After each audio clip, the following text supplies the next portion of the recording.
If it's an internal tribunal for public servants, that's no different than serving in the military. They don't even have to have anything against you. They can just punish you. They do that. Insubordination. You looked at an officer the wrong way. We're going to punish you. We're going to charge you with obstructing a peace officer just because I didn't like the way you looked at me. Well, that's how it works in that world. And that's one of the best reasons to never be a public servant. Right? So that's summary convictions. We just kind of went over what that all is. Anybody have any questions, anything else about that? Well, I was thinking, well, of course, may apply more to Queen's Bench, I'm not sure. But, you know, you're often arrested, you're given a promise to appear, you sign it under duress, marking it as under duress or whatever. So you've usually got 3 weeks to a month before you're supposedly... Yeah, or sometimes you're dragged in right away. Yeah. And the problem is we're not letting these people know who we are when we're getting pulled over. So if you want to start dealing with things at the side of the road, the minute you get pulled over and detained, especially if you don't want to produce a driver's license, destroying presumptions, removing presumptions of any kind. We spoke about that last class, and that's the whole idea that when you walk up, you guys all invited me out for dinner. We went to a big restaurant. There's 10 of us sitting down at a table, and every single one of us is sitting there eating, wondering, who's paying for this? And no one talks about it. Everybody just eats. And then people start getting up and leaving, and you end up being the last guy at the table going, oh shit, I guess it was me. Right? It probably would have been a good idea to address that when you first got there, or when they even called you to go over for dinner that night. Hey, Dean, you want to come over for dinner? Yeah, you know what? That's a great idea. Who's paying? Well, I thought we'd all pay for our own meals. Okay, great. Yeah, I'll see you guys down there. Right? I like those terms. That sounds pretty good. So get the terms out there right at the outset, right from the first contact, right? Remove presumptions. You show up for dinner. You're sitting down. You order your meal. You're having a beer. Hey, so what are we all doing? Are we gonna all pay for our own meals? Is one guy gonna pay? How get it out there before it comes down to the bill time. And everyone's, well, I thought he was gonna pay. Well, I thought you were gonna pay for mine. Well, you invited me. You should be paying. None of that kind of nonsense. And that's how you should be dealing. Yes. Without getting into comedic commentary, I thought he was going to bring beer. Nice. Summary conviction court. Unless you've done something criminal wrong, there's no reason to plead. You never have to plea, ever. And that is, what is that, 706(2) of the Criminal Code of Canada, under summary convictions. I think if my book's around here, hang on, I'll look it up right now and I'll read it to you. Let me see if I've got it. Right there. Oops, sorry.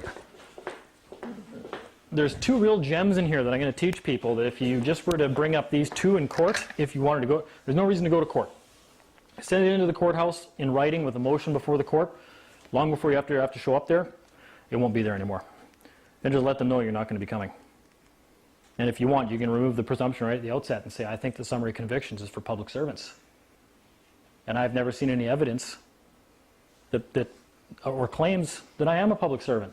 So I don't think I'll be showing up at your internal tribunal. Let me just write it out, send it in. What's that going to harm you? It's no worse than any of the other arguments I've heard people make when they go to court. Yep. Negative averments are always nice too, right? I have not seen any facts or been provided with any evidence that I am a public servant, and I believe no such evidence exists. Write that down. Yeah. Send it in with a motion to dismiss. What are they going to do? Yeah. You submit that by mail, or you do it? Absolutely. I don't even go down there. I mail it into them. So, because we all know what kind of attention we get when we go down to those wickets at 100D or the Broadway one there too, and yeah. Okay. Geez, no, you know what? It's a different. Geez, I'm gonna have to look it up afterwards. Anyways, but it has to do with pleas, and you'll notice again in the criminal code, there's nothing in here about Queen's Bench. Nothing. It's all summary conviction and trials. I have a book like that at home. Nothing. Summary conviction only. Well, if this was a criminal code to do with Canada in general, wouldn't this have Queen's Bench or anything else in it? It doesn't. It's only got penalties, which take up, I might add, about 3/4 of the book. Penalties for failure to obey these codes when you're a public servant. That's more so what it is. Okay? And then what is the most? There's a couple in here. We'll have a break later, and I'll look up the names of the 2 codes that I'm thinking of right now. And the other one is basically, you are not compelled to enter a plea at all. A trial cannot commence until the plea has been made. Period. No plea, no trial, which is where the court tries to enter one for you, right? And all you have to do is say, I don't allow you to enter a plea for me. Period. There's not going to be any plea. I haven't seen a claim made against me yet. I will not enter a plea until I see a claim made against me. And they're all the bluster and the nonsense and everything else. It's all irrelevant. Because everything we talked about last time is another thing people don't understand or realize is that with all the nonsense that's going on in the court, and everybody thinks that every time they get up and they're saying, you know, this, that, the whole 9 yards, and, you know, my transcripts from last time say this, and you take the stand and you testify on the stand, you give stuff to the Crown, and you send stuff in and everything, evidence and all your nonsense, you and the Crown trade back and forth. None of that actually happened. None of it. There's nothing on the court record. Summary convictions is not a court of record. At all. Why do you think they call it summary convictions? Okay? There is a way to get things on the record, but for the most part, how many people have gotten a transcript of one of their trials? Okay? Yeah. Yeah, other than the fact that half of the stuff has been deleted, what's the more important part? The things that are changed? Not the things that are changed even. It even gets more sinister than this. Like who they title who's saying what? Not even that. No? Who says it's on the record?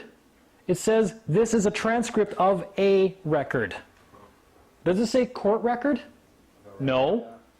Did the transcript come from the court? No. When you go and you order that transcript at their little window, it comes from a private transcript company. It's not a matter of public record. It's a record. Well, big deal. I keep a record in one of my books over there of everything I do during the day when I go to the job site. What the hell does that prove? Nothing. One of the biggest things that, you know, you got to remember, everything's all about concealing and lying to you and making sure the truth has been concealed as much as possible, or you're just confused, like you actually believe that this transcript you got is a court record because you went and you ordered it from the window. Yeah, it got a little dark in here. So that's one big problem also, because number one, people don't know how to get their paperwork, their affidavits into the court file, the public court file. And then just because they went and got a copy of the transcripts, see, it's right on the transcripts. Look at that. And they just went ahead and ruled against me anyways, right? The judge doesn't have a copy of that transcript. Never happened. Came from a private company. It's a service that's provided so that you and the Crown have access to what happened, which keeps it private between the parties. Everything that court is doing, they're trying to keep it private between the parties. They don't want the judge to see any evidence except the original complaint. And that's why they have a 97% conviction rate. Because the only thing in that court file by the end, if you have a lawyer that just worked for you for 3 years, number one, your lawyer didn't file one motion in the court. Not one. I've seen it. Not only that, the transcripts aren't a matter of public record. The whole thing never happened. On the books, the only thing that happened was there was a complaint and a conviction. That's it. That's the sad reality of it. So all the arguments you're making in court are almost irrelevant as well until you actually are able to make it a court of record, which it's not. They don't even pretend it is, and that's why your transcripts even say this is a transcript of a record, of a record. Well, again, you see, it's all about deceiving you. That's pretty sad when you think that you've got this transcript that you ordered from a court window at a courthouse. When you finally get it, turns out the tape was sent to a private company who made the transcripts and then made it available to you and the Crown. But it's not actually a matter of the court record. And that's why the first transcripts to a court record or whatever are so much, whereas if you order it after somebody else orders it, They're free. Yeah, because they've already been done. And that tells me that the transcripts were never made until you ordered them. So if they're never even made until you order them, how could they possibly be on the record? Right? And even once you do order them, they're still not on the record, even though it's a verified copy from a licensed transcriber. So it's not. We just realized this the other week. We got thinking about everything. They're like, man, we're like, look at these look at the stuff going on here. How could they get away with this? And we're doing the same frustrated thing everybody else is doing. And I just sat there and went, well, wait a minute. How do we even know if this is even on the record?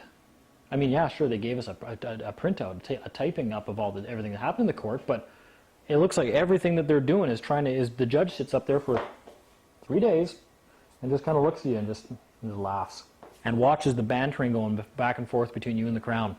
And it's all irrelevant because it's all kept in the private. Not anything is on the record.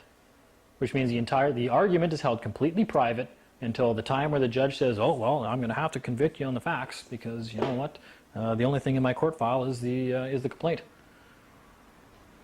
On the record, you haven't offered up one rebuttal to anything that went on, period. Especially if you hire a lawyer. That's the sad part.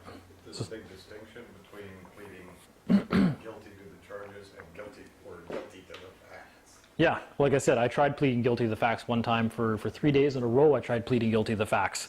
And every time it was, Mr. Clifford, if you're going to plead guilty, it's with the understanding you've done something wrong. And I got up and I said, well, I've done nothing wrong, so I guess I'm just going to go sit down again. The end of the 3 days, well, I'm going to have to find you guilty to the facts. I was like, well, thank you. I've been trying to plead that for 3 days now. Right? It doesn't prove guilt. In fact, even the word guilt, guilty or not guilty, what does that even, does that mean you think you didn't do what they're claiming you didn't do? Or does that mean you actually feel guilty about it or not? Right? I mean, there's that argument alone. I wouldn't even get into that one. That's more of a philosophical debate than anything, right? Yeah, that's it. I mean, yeah, okay, well, you know, I don't think I did what this guy says I did, but even if I did, I probably wouldn't feel guilty about it because I really don't think there was anything wrong with what I did. Yeah, exactly. So lots of fun stuff you can do with summary convictions. So what we're finding now is it's a lot more fun when you start filing motions into summary convictions and affidavits. And we started doing that back in the fall anyways, and that's when the fun things started happening in summary convictions, because when you send it down there now with instructions to make sure that it gets into the court file, and I find you mail it in, do whatever you want with instructions that it gets into the court file, send instructions to also get a certified copy back out. Because if they don't give you a certified copy back out, you're going to find that it probably disappears from the court file as well. There's nothing honorable about anything they do in summary convictions. It's not a court of record. You have to make them accountable, and that's proof. So if you go down to that window 100D, and they're refusing to file an affidavit into the court file at 100D, which they do. We actually had that happen, what, 4 weeks ago. The guy working the counter said, nope. He goes, nope, we don't know. That's not a court document. We're not going to take that. It's summary convictions. There is no forms. It's not Queen's Bench. They don't accept forms. And if an affidavit doesn't go in a court file, what the hell does go in a court file? Now that we know the transcripts aren't there, your affidavit's not there, technically you didn't even say anything on the record at all in your defense, and the only thing left in there is a complaint against you from someone that's not even certified. It's just a complaint. It's not an affidavit. Nothing. So that's the problem we're having in summary conviction. It's just lifting the fog of everything they're doing there and keeping everything private. It's kept very, very private, to the point, like I say, where the only thing left in the judge's file probably would be whatever arrest warrant they had for you, maybe the original complaint, and then definitely your conviction. Yeah. I was under the impression that if you get a ticket from a police officer, that ticket is like an affidavit. No, it's not. It doesn't have the effect of an affidavit. Number one, you've probably noticed as well, even though we haven't actually found a lot of the references for this in law, the cop's signature is boxed off the document. And then the information he writes is boxed off the document, and all the other information is boxed off, and there's certain parts that are open to the rest of the document and everything else. So we already know that, number one, I would expect that to be a flimsy excuse from them if you ever then took them to Queen's Bench and sued them for damages. They'd be like, oh, what are you talking about? I don't see his signature on this document. You know, it's boxed out of there. But you think that's an honest... Absolutely not. Like boxed off, like this, just the perception of a document. If something's boxed off, it doesn't really exist, or it's another legal document. If it's boxed off, it has nothing to do with the body of the document. Okay. Right? Yeah, it's basically like its own page within a page. So what does it mean? The document's kind of meaningless, but I'm sure they'll take it on face value in their own court and probably choose to ignore it in other places wherever it suits them, right? This is something that we can include, and I know that you don't endorse this. I don't endorse it. This is something that we can include in our claim of right, or notice of understanding. Here's what I think. Yep. Can you prove me wrong? I think another thing too is one of the other points I want to go over with people is the method in dealing with this stuff, because everybody's going in there and they're getting mad at the judges, you know, and they're getting mad at the court and they're challenging the court's jurisdiction. Yeah. So you walk in there and you challenge the court's jurisdiction. Okay, well, number one, the court can't hear a jurisdictional